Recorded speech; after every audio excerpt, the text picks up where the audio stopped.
gbà wá o gbogbo ọmọ kóòtù ajíire, gbogbo ọmọ ìran Yorùbá, gbogbo ọmọ ìran mi, ibikíbi tẹ́ bá wà tẹ́ ti ń gbọ́ mi tẹ́ ń wò mí, mo kí yín mo kí yín o, mo kí gbogbo yín sídìí ìyá, bẹ́ẹ̀ ni mo kí gbogbo yín sídìí bàbá oríwo nígbàbọ̀dẹ̀. Ẹ gbà wá lọ́wọ́ Ṣèyí Mákindé, executive governor Ọ̀yọ́ state. Wọ́n ti sọ di bó lè dogun bó dogun, kó lè dìjà kó dìjà, bó lè dogun kó dogun, bó lè dìjà kó dìjà. Wọ́n ní operation wet ẹ̀ náà fẹ́ gbà wọlé o. Operation wet ẹ̀ ní governor Ṣèyí Mákindé fẹ́ gbé wọ ilẹ̀ Yorùbá o. Ṣẹ́dẹ̀ mọ̀ wípé tẹ́ bá wo gbogbo state pátápátá region tó comprise together tó make one Nigeria. Kò tí ì síbi tó ní àlàáfíà dé tó ilẹ̀ ọ̀dọ̀ ti wà nílẹ̀ kóòtù ajíire ilẹ̀ Yorùbá o. Èyí ló mú àwọn nọ́dánà gbogbo bọ́dẹ̀ ṣe báyẹ̀ máa domi àlàáfíà wa rú ní ilẹ̀ kóòtù, òun ni ó jẹ wọ́n lógún. Wọ́n believe wípé pẹ̀lú gbogbo bí nǹkan ṣe fi wọ́n làkàlàkà gbogbo Nàìjíríà tí ò síbi tó ní peace. Ilẹ̀ Yorùbá yìí sì ni wọ́n ṣàṣìṣe oríṣiríṣi, wọ́n build many things, wọ́n ṣe oríṣiríṣi, kí ló ń ṣẹlẹ̀? Inú burúkú ń bí àwọn kàbá. Mákindé dẹ̀rẹ̀ wọ́n ti rí wípé ó desperate. Bí wọ́n ṣe fọ́ọ̀sì MMM ticket, Muslim ticket fún bàbá ńgbà tán rí desperation wọn. Bẹ́ẹ̀ náà ṣe fẹ́ lo Mákindé fún wa nísìnyí o. Ẹ gbà wá gbogbo ọmọ kóòtù ajíire, gbogbo ọmọ ìran mi ilẹ̀ Yorùbá, ẹ jẹ́ àgbọ̀nmọ́ tinú wa o. Mákindé ti ń threaten gbogbo wa pẹ̀lú operation wet ẹ o. Ó tún sọ ọ́ tẹ̀síwájú, ó ní ká má gbàgbé ní kíákíá o wípé ní ọdún tí operation wet ẹ tó bẹ̀rẹ̀ nílẹ̀ kóòtù ilẹ̀ Yorùbá, wọ́n ní Ìbàdàn ló ti bẹ̀rẹ̀, àwọn dẹ̀ ti ready láti ṣe another operation wet ẹ tó ó bá jẹ́ kó ń jẹ́ vice president fún Àtíkù. Ìdí ni wípé àwọn nọ́dẹ́nà, àwọn kọrin tá bá sọ wípé nọ́dẹ́nà, wọ́n sọ wípé sẹ́ Tinubu ò ní ṣe second term. Kì í ṣe gbogbo náà tí o, àwọn Fúlàní nìkan ni o. Mo dẹ̀ ń jí sọ, mi ì jí sọ, ẹ má jẹ́ sọ pé mo ń jí sọ, gbogbo wa là ń rí bó ṣe ń lọ. Tó o bá rí bí àwọn Fúlàní kàbá àti bàbá Tinubu mi ní yé repeat ẹ̀ títí tẹ́ fi máa understand nǹkan tó ń ṣẹlẹ̀. Bí wọ́n ṣe ń fà láàrin ara wọn, nítorí àwọn Fúlàní calivate, àwọn ni wọ́n máa ń control gbogbo president tó bá ti ń rúlù Nàìjíríà.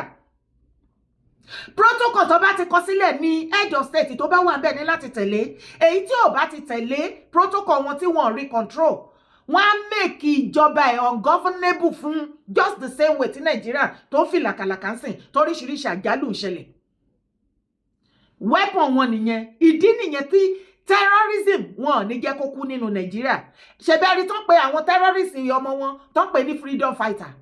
Kí ni àwọn wo ló ń kógun jà wọ́n tán ṣe nídìí freedom fighter? Láti máa fi fight every president tó bá jẹ, láti máa fi fight àwa Nàìjíríà innocent citizen torí nǹkan tó ń fẹ́ láti lè gbà sábẹ́ wọn ká máa ṣẹrú, kò sí nǹkan míì.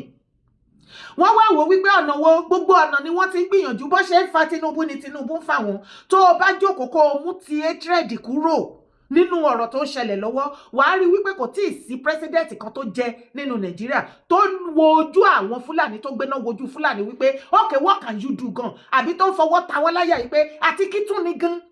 Ṣé bá jọ ní Nàìjíríà ni? Tó o bá rí game tó ń ṣẹlẹ̀ láàrin bàbá Tinubu àti àwọn Fúlàní kàbá calivate, bàbá Tinubu ń ta wọ́n láyà, inú burúkú dẹ̀ bí wọn. Bàbá Tinubu ń challenge wọn in different way, wọn ò dẹ̀ like ẹ̀. Bàbá Tinubu gbogbo wings wọn tó fi máa ń ṣe bẹ́ẹ̀ ni wípé without us we are the born to rule in Nigeria. Usman Danfodio bàbá wọn ó ti gbalẹ̀ fún wọn, every other citizen nínú Nigeria ó ní láti wà lọ́dọ̀ àwọn. Gbogbo wings yẹn, gbogbo agbára yẹn ni Tinubu ló ń kán one after the other. Tinubu ń tiná bọ agbára Fúlàní kàbá, ó ń tiná bọ gbogbo ìgbìmọ̀ wọn, ó ń dá gbogbo ẹ̀rù mọ́ wọn lọ́wọ́. Kò tí ì sí president kan tó jẹ tó ṣe half of nǹkan tí Tinubu ń bá àwọn kàbá pò. Èyí gan ni wọ́n ṣe yípin fún Tinubu. Gbogbo nǹkan tí wọ́n dẹ̀ ń gbé jáde tó ń release at everything, terrorism ni o, láti take over Nigeria at every other thing, a ṣe gbogbo everything.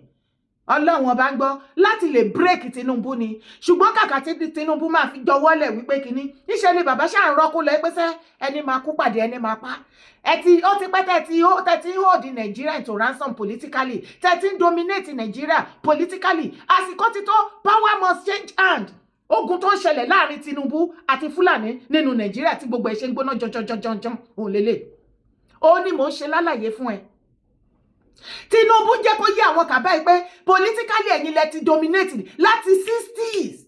Enough is enough. Power must change hand another àsìkò ti tó tí another person another tribe táwọn náà tún máa ṣe kí ni tó máa dominate politically tó jẹ́ sí wípé ẹ̀rù ń ba àwọn people yìí wípé tí Tinubu bá ṣe second term wọn ò mọ àrà tó fẹ́ dá wọn ò mọ plan ṣe wọ́n pé bàbá òde sàn kankan síta ò rí traces kan tó fẹ́ ṣe second term and I'm betting it with you wípé subsidy tí bàbá declare tó yọ free ní 2023 every other thing tí bàbá fẹ́ ṣe sí bàbá ya mú dání until tó bá ṣe second term ṣé ó wá rí situation tó wá ń lọ lọ́wọ́lọ́wọ́ nísìnyí ni wípé tí Tinubu bá ṣe second term wọn ò mọ nǹkan tó máa ṣẹlẹ̀ dẹ̀ tó bá tẹ̀ wá parí second term ṣó máa dá power padà sí ọ̀dọ̀ agbára political power ṣó máa padà sọ́dọ̀ àwọn Fúlàní ìwọ náà tó wá ń gbọ́ mi tó ń wò mí mo mọ̀ ipò ọ̀pọ̀lọpọ̀ yẹn hate Tinubu mo ti sọ fún yín èmi ò hate anybody inú yín ìyá àti bàbá ẹ̀gbọ́n lẹ jẹ́ fún mi I love you all ilé bàbá mi I stand gidigba fún tó bá wá rí bẹ́ẹ̀ jẹ́ ká jọ sòótọ́ ọ̀rọ̀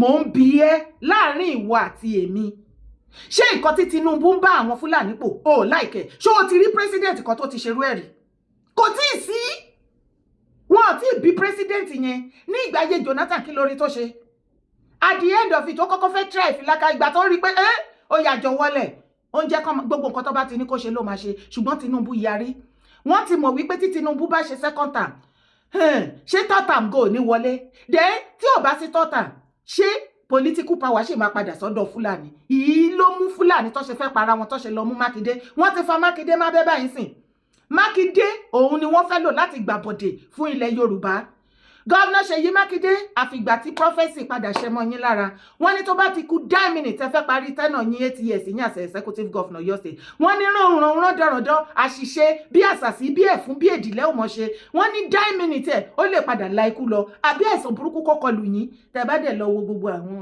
former governor náà ẹ wo bàbá Jímọ̀bí ẹ wo bàbá Akálà àti gbogbo wọn Mákindé lọ́rọ̀ kan ṣá gbogbo ọmọ kóòtù àjíire gbogbo ọmọ ilẹ̀ Yorùbá nílé lóko lẹ́yìn òdì àfi gbogbo ilẹ̀ wa àti bàbá Tinubu àti everybody wa àfi kọ́ ẹ lọ́rùn nǹkan tán ní kí n ṣe fún yín nìyẹn wà á ti fi wá kọ́ ẹ lọ́rùn tí wàhálà kan bá ṣẹlẹ̀ ní any part of Yorùbá land Mákindé gọ́vnà Ṣèyí Mákindé of Ọ̀yọ́ state oníkẹ́ lọ mú ó ṣiṣẹ́ pẹ̀lú àwọn Fúlàní kàbà òun ni wọ́n fẹ́ lò torí wọ́n fẹ́ fi ṣe running mate fún Àtíkù ẹjọ́ tí ò bá ṣe pé nǹkan míì wà ńbẹ̀ ṣebí wọ́n náà rotate ẹ̀ ní every 8 years 2 term fún gbogbo president tí náà ti bá ṣe 8 years south á ṣe 8 years ẹjọ́ kí ló kan náà ti tán fẹ́ para wọn kú kí ló dé ibẹ̀ ni kọ́kọ́ là ń lọ tẹ̀lé mi wá wo fídíò yìí. ẹjọ́ afẹ́sáré ṣe program kan kékeré kó tó ní wá láti Wàsíù Àlàbí Ajíbọ́lá Pasuma ẹjọ́ ẹjọ́ sáré ṣe program yìí láàrin ìṣẹ́jú mẹ́wàá àtẹ̀fẹ́ kó rọ̀ àti bàbá dábì káàbọ̀ sórí stage Ìgbòho Òòṣà Oòduà Òòṣà mọ̀ Efele Aláàjì Títílayọ̀ Ájímù wọ́n ní kẹ́ iná máa bọ̀ lórí stage o Efele wọ́n ní kẹ́ máa bọ̀ sà Aláàjì Títílayọ̀ Ájímù Efele wọ́n ní kẹ́ máa bọ̀ lórí stage. ó lẹ́tìkẹ́ ẹ̀yin ọmọ ìran mi ẹjẹ́ a máa rárá fi balẹ̀ ẹjẹ́ a máa bì calm down díẹ̀díẹ̀ kí ló fa èpè kí ló dé tẹ̀ rọ̀jò èpè lé Ìgbòho lórí tó tó yẹn kí ló ṣe kí ló tún ṣe fún yín bó bá sọ̀rọ̀ ẹ ló sàsọ jù bó bá rìn ẹ ló rìn jù bó bá jókòó ẹ ló ti jókòó jù bó bá dúró ẹ ní àwọn ṣe dúró gan-an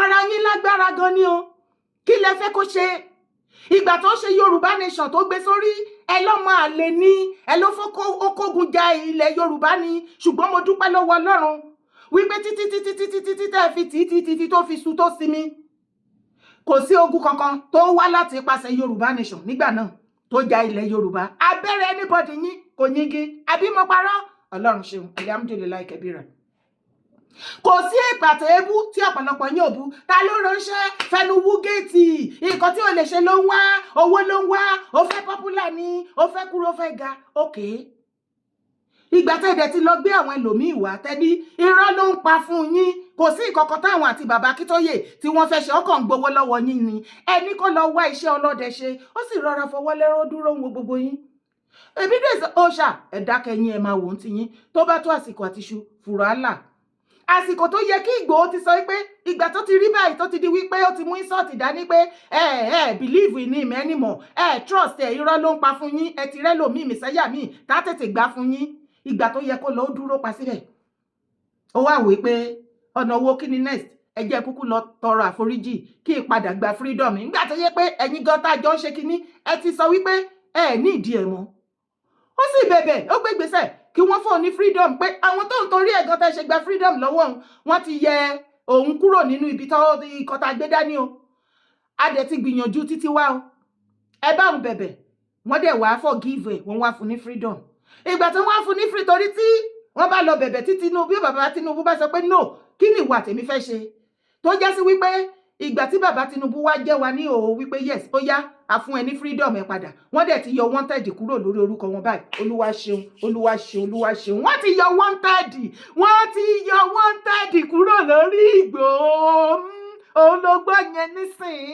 Wọ́n ṣẹ̀ṣẹ̀ yọ ní confirmato. Wọ́n ti yọ. Congratulations is in order fully. One after the other ni. Then the next thing sìn, a kú àkáǹtì, a kú gbogbo ẹ̀. Torí mo rí tí ọ̀pọ̀lọpọ̀ ti bínú. Wọ́n ní ṣebí àwọn ọmọ NURTW tí wọ́n àtàkì Ìgbòho ní ìgbà ọ̀rọ̀ Yorùbá Nation. Ó ní Ìgbòho tún lọ dúró láàrin wọn. Àwọn efele gbogbo wọn lógùn state mẹ́. Ṣé ọ̀rọ̀ kì í yé èèyàn ọ̀pọ̀lọpọ̀ ìran mi ni àbí àbòsí àtọ̀tẹ̀ náà lẹ ṣe débẹ̀? Ọ̀pọ̀lọpọ̀ yín ṣòro bá tó gan ni o. Èṣù ń gbé inú ọ̀pọ̀lọpọ̀ yín o. Tí ò bá wá jẹ́ bẹ́ẹ̀, wọ́n fún wọn ní freedom. Ṣebí ìwọ àtẹ̀mí rí gbogbo wàhálà tájọ ń ṣe nígbà tí wọ́n ti gba freedom.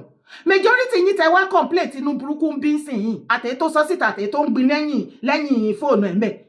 Ṣebí gbogbo yín lẹ máa bọ́ síta tẹ́ bá ní ẹ fún Ìgbòho ní freedom is not a terrorist. Àṣé kò dénú yín, àṣé ibí ni. Ọ̀pọ̀lọpọ̀ blogger tó wá bínú tó ń kan fún Ìgbòho nísìnyí tó ń bínú Ìgbòho àti Dára o, àwọn ni wọ́n campaign fún Tinubu Nation o, àwa ò ṣe o, igbá kan àwo kan. Ṣebí gbogbo yín ilẹ̀ bọ́ síta tẹ́ ń pariwo freedom fún. Àṣé kò dénú yín, àṣé ká lè mú ọmọ lọ́mọ sọ́kùnkùn kẹ́yìn máa fi pa owó sápò. Òun ni ọmọ lọ́mọ gba freedom làṣírí bá tú. Àṣé gbogbo majority tó pariwo freedom fún Ìgbòho, àṣé wọn fẹ́ kó rí freedom gbà. Tí ò bá wá rí bẹ́ẹ̀, ó wá gba freedom. Ẹni bá ṣe ni lórí ọpẹ́ là ń dá. Òun ni mo gbọ́. Ìgbòho wá ní òkè. Tí bàbá bá kọ̀ tó bá gbọ́, kí làwọn fẹ́ ṣe? Dípé wọ́n ti ẹ̀wà gbọ́, wọ́n dẹ̀ fẹ́ ṣe second time. Kán lè mọ̀ wípé mo dúpẹ́, mo fẹ̀mí ìmoore hàn. Màá ṣe níwọ̀nba support tèmi náà láti fún yín ní support second time. Ẹjọ́ kí ló ti wá bàdí ńbẹ̀? Torí pé oore lóore ń wọ́tọ̀. Àti iye ọdún tó ti wà ńbẹ̀ tí gbogbo yín ti ṣe life yín kiri. Àbẹ́ ṣe life yín ṣe move on. Ṣé ẹ̀ kí ń lọ Nàìjíríà? Ẹlòmíì nínú yín ó lè lọ Nàìjíríà lẹ́ẹ̀mẹ́fà láàrin ọdún. Bẹ́ẹ̀ tí kúrò nu pàtí eléèlẹ́ ń bọ́ sílé, bẹ́ẹ̀ tí ṣe léèlẹ́ ṣe lè kó lè ṣe. Èmi gan fúnra lára mi, there are so many things tí mi lè ṣe. Nísìnyí lára tèmi náà balẹ̀ díẹ̀díẹ̀. Nítorí à ń jà fún ìran wa. Ẹ wá rí láàrin wọn ní Ogun State tó ń campaign fún second time bàbá Tinubu.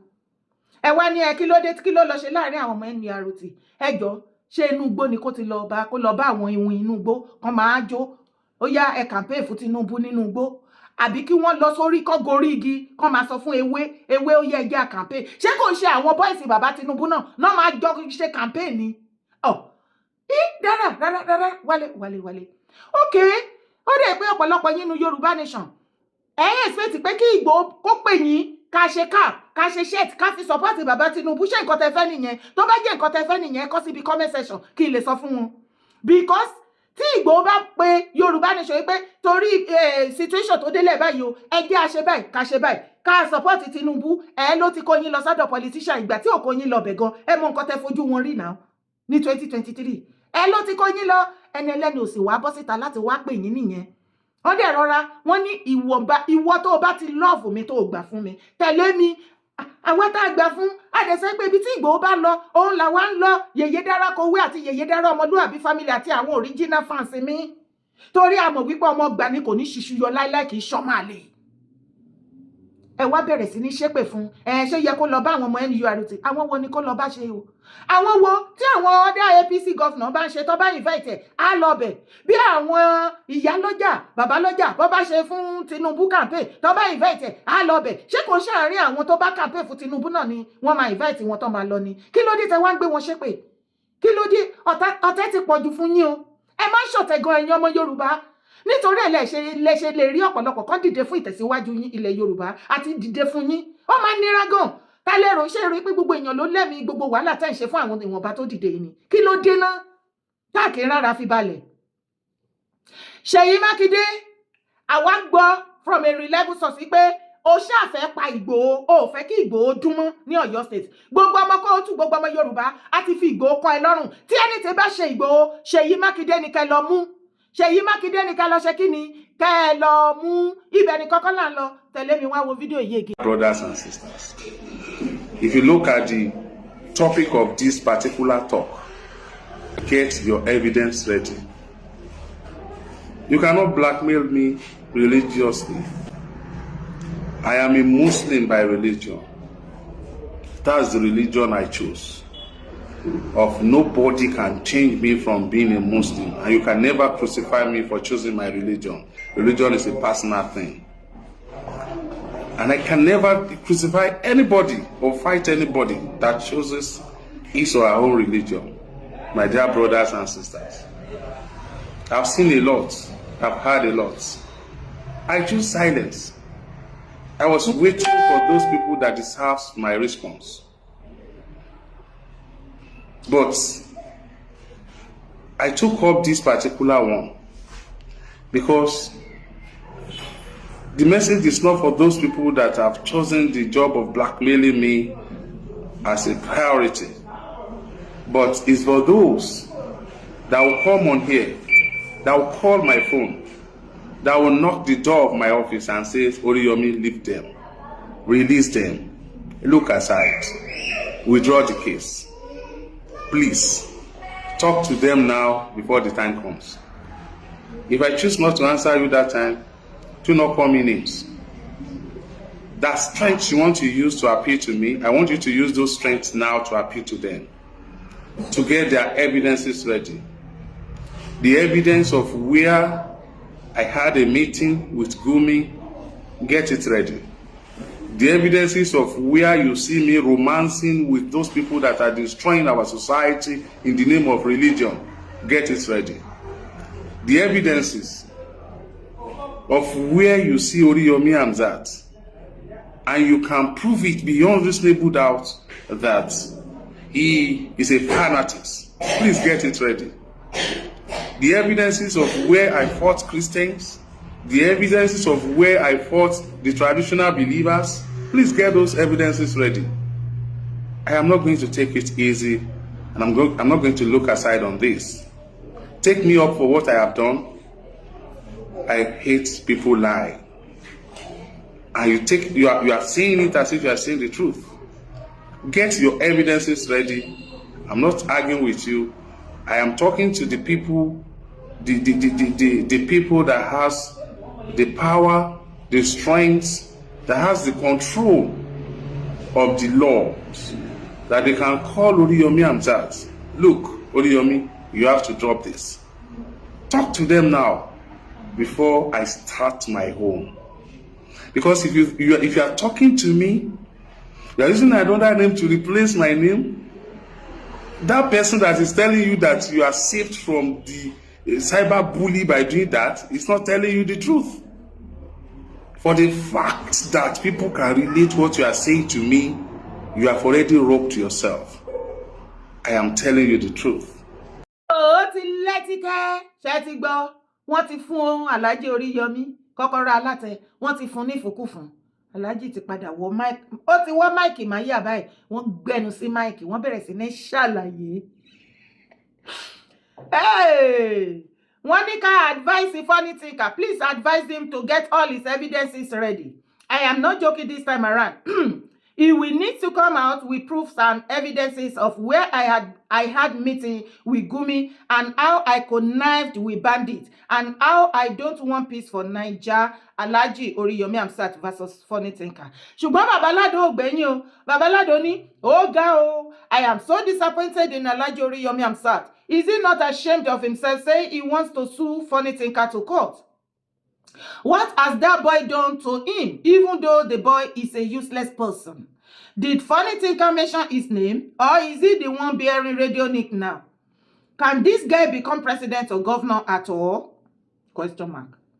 Does he even know the kind of bad bills and curses politicians normally receive every day? He hasn't seen anything yet. He complains and threatens people. He better go and ask Asiwaju the kind of bad bills and he receives every day. This radionic man doesn't have sense at all. Oh. Babalado. Kọ́kọ́rọ́ alátẹ tòun tatẹ ní owó alátẹ tòun tatẹ ní tẹ̀tẹ̀ pòpò abonídè lọ́rùn ṣàlàyé oníkálukú èébà ló ti ní tiẹ̀ lára. Alhaji Oríyọmí àsìkò tiyín náà ti dé nìyẹn. Ẹni kógun ja ìran Yorùbá ẹ ti kógun wọlé. Mo ń sọ fún gbogbo yín, gbogbo wa including mi pé Yorùbá àná ti yàtọ̀ sí tòní. This is new face of Yorùbá. Àwọn nǹkan kan wà tá a máa ṣe sẹ́yìn anybody agbójú tán níbi ẹ tó o bá try 1% kìíní yẹn wàá jẹyún ẹ̀ níṣu ó ní farare lọ.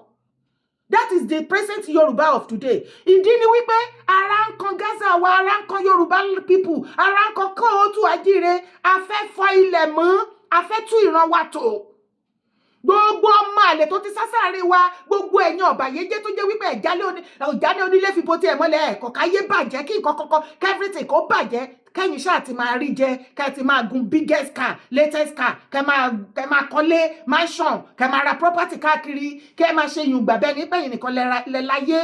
Kó lè jẹ́ wípé gbogbo nǹkan tẹ́ fi ń jẹ́ nǹkan tẹ́ ń jẹ́ yẹn kìkìdá ìwà ìbàjẹ́ ẹ̀ ń ba ayé àwọn èèyàn kan jẹ́ ẹ fi ń tútayé tiyín ṣe ni. Alhaji Oríyọmí abẹ́tàkẹ́ tètè sùn fọ́nì tí ń ka o. Ìdí ni wípé ká ẹ tó bẹ̀rẹ̀ sí ní gbégbèsè yẹn mi ò sọ pé ká má sùn ẹ o, ọmọ àlè ní originally o. Torí ó jẹpo yín, ó jata yín, ó jẹyọ yín. Èèyàn kì í jẹpo jẹyọ jata èèyàn kó o tún máa gbógun tìyàn. So ẹ lọ sùn ẹ on a neutral ground. Ṣùgbọ́n tó bá jẹ́ wípé lórí ọ̀rọ̀ yìí pé wọ́n lẹ wà lára àwọn tó sì Gumi tẹ́yìn sọ pé kọ́ lọ mú proof wá ní kíni picture pọ̀ náà. Fídíò wà náà bó tilẹ̀ jẹ́ wípé wọ́n nígbà tí kó tó di wípé tó ní píṣọ̀ kéékèèké ta wá rí yẹn wọ́n lẹ ti kọ́kọ́ tilẹ̀kùn mọ́rí pẹ̀lú Gumi àti gbogbo àwọn entourage tọ́jọ́ wá láti northern àwọn kàbá àwọn apààyàn àwọn olè àwọn bandit àwọn terrorist wọ́n lẹ ti tilẹ̀kùn mọ́rí tẹ́ ìgbà kí anybody kó wọlé kí lẹ lọ sọ kí lẹ bá wọn sọ bẹ́ẹ̀ tí ò bá jẹ́ wípé ẹ fẹ́ kógun jà wá nílẹ̀ Yorùbá mítì wo lẹ lọ bá Gumi ṣe the same Gumi ilẹ̀ mímọ́ tó ti fọ́ yín létí ní Saudi àbí wọ́n fọ́ yín létí ẹnu ara yín kọ́lẹ̀ wá fi sọ́pọ̀ fọ́ yín létí ìfọ́rùn ní ilẹ̀ mímọ́ wọ́n disgrace Gumi bẹ́ẹ̀ wọ́n ní wọ́n fẹ́ rí bẹ́ẹ̀ ṣé irú ènìyàn bẹ́ẹ̀ tẹ́ ẹ̀ bá ṣe fanatic tí ó jẹ́ wípé irọ́ lẹ̀ ń pa tí ẹ̀ bá ṣe fanatic tó jẹ́ àǹfààní ara yín lẹ̀ ń jà fún tí ò ṣe pé ẹ̀ ń jà fún ìran Yorùbá kí ló dé kí lẹ wá lọ sọ́dọ̀ Gumi tó bá pè yín tí ò bá jẹ́ wípé ẹ̀yin àti Gumi ti ń sọ̀rọ̀ tipẹ́tipẹ́ àti sọ́tà àti gbogbo àwọn terrorist financier tí ò bá jẹ́ pé ti wà cordially tẹ́ ti wà ní cordial relationship tẹ́lẹ̀tẹ́lẹ̀ kì í ṣe pé pákàn déédéé wá gbé yín náà ẹ̀yin nìkan ni media tó wà ń bẹ̀ yet ẹ̀ ní tìjú ẹ̀ tún bọ́ síta ẹ̀ tún lẹ́nu fòrò kankan ẹ̀yin tún ẹ̀ ní tìjú ṣá Oríyọmí Hamzat ẹ̀ ní ìtìjú tálẹ̀ halẹ̀ mọ́ àwọn wọlé halẹ̀ mọ́ ẹgbẹ́ ẹjẹ́ àtètè gbé fọ́nìtẹ̀kà lọ torí ó máa ṣẹ̀wọ̀n ẹ̀wọ̀n rùn ó máa fẹsọ pépé rúkọ ọba ó ti step on people's toes ṣùgbọ́n tó bá jẹ́ pé lórí Gumi gbogbo wa la rí ẹ̀jẹ̀ bí kò ṣe fọ́nìtìkà it's not about fọ́nìtìkà ẹ má fi ìkanra nǹkan tó wà nílẹ̀ kẹ́ fi mọ́ pé kínní fọ́nìtìkà ń bojú yín jẹ́ ó ń ba political ambition yín ó ń bà á jẹ́ ṣùgbọ́n pé Gumi yẹn má fi sọ wípé torí ọ̀rọ̀ Gumi lẹ fẹ́ fi ṣe kínní gbogbo ọmọ Kóòtù gbogbo ọmọ Yorùbá la hate yín for that ẹgbẹ́ Gumi wá àyámà kò yín o àtijọ́ tẹ́ ti gbé Gumi wá ẹ rí pé many things ti change ní surroundings yín ní sàkání yín ni everybody ti ń sá fún yín ni ṣé rí ambition yín tẹ́lẹ̀ ṣe sìn tó bá fi ní pé kẹ́mi sọ fún àwọn èèyàn mi tí mi ní parọ́ tán ti mọ̀ pé mi ń parọ́ ẹ forí yọ mí lẹ̀ ó lọ́yọ̀ ń pò òun ẹ jẹ́ ó ṣe campaign at least I introduce ara ẹ̀ ojú ara ẹ̀ politically pé accord lòun wà òun náà ti díje governor rí o nǹkan kan o bọ́tọ́ bá máa ṣe títí tó fi wọ 80 I don't know but pé bí yá lásìkò yìí àwọ̀ Gumi níwọ̀ tó jẹ́ pé tó ti promise àbí Oríyọmí ti gbàgbé fídíò tó lọ ṣe lọ́dọ̀ àwọn Fúlàní inú gbó ni tó sọ fún wọn wípé ṣàríà nǹkan tó ń béèrè fún yẹn tó bá ti lè dìbò fún ẹ báyìí ṣàríà yẹn ló máa kọ́kọ́ gbé fún wọn ṣé ìyẹn ló ń tẹ́tì kó fẹ́ sú àwọn èèyàn kankan mú proof wá ẹ jẹ́ ká jọmọ̀ kan tá à ń ṣe Oríyọmí ẹ̀yin gan lẹ máa ṣẹ̀wọ̀n tí ẹ bá wà kẹ́fù ẹ̀wọ̀n rèé o ẹ̀wọ̀n. Social media yìí gan wàhálà pọ̀ bẹ́ẹ̀ wọ́n ti fún Oríyọmí fùkúfù. Èbó Oríyọmí ló máa sọ fáwọn client àwọn customer tó bá gbẹ́jọ́ wá. A ní ẹgbẹ́nu sí mic ẹ súnmọ́ mic yẹn. Nísìn Oríyọmí gangan ló súnmọ́ mic. Oríyọmí súnmọ́ mic. Gbẹ́nu sí mic jàre kó bẹ̀rẹ̀ sí ní ṣàlàyé another one. Orúkọ tèmi ò yípadà Ìyédára Kowó Kókókó ni mò ń jẹ́. Má gbàgbé láti bá mi download Lemfi app. Tó o bá wà lábroad tó fẹ́ send owó sí Nàìjíríà lọ download Lemfi app. Sórí rate tán máa ń yọ tán máa fi bá ẹ san owó ní Nàìjíríà is less to nothing. So wá rí rate tán fi máa san owó ẹ̀ Nàìjíríà gọbọi báyìí ni. Lọ sórí Google Play Store or any Play Store lọ download Lemfi app. Àti ṣé ó easy bàjẹ́ wàá kàn ṣe tàkìtàkì ó ti ṣe tán ṣùgbọ́n kó lè rí €10 bonus tó bá send owó from €100 above àbí $100. Ó entitled sí €10 bonus. Yes. Fi promo code mi sí Yèyédára ni promo code mi fi sí wọ́n á fún ẹ. God bless you as you do so. Bye for now.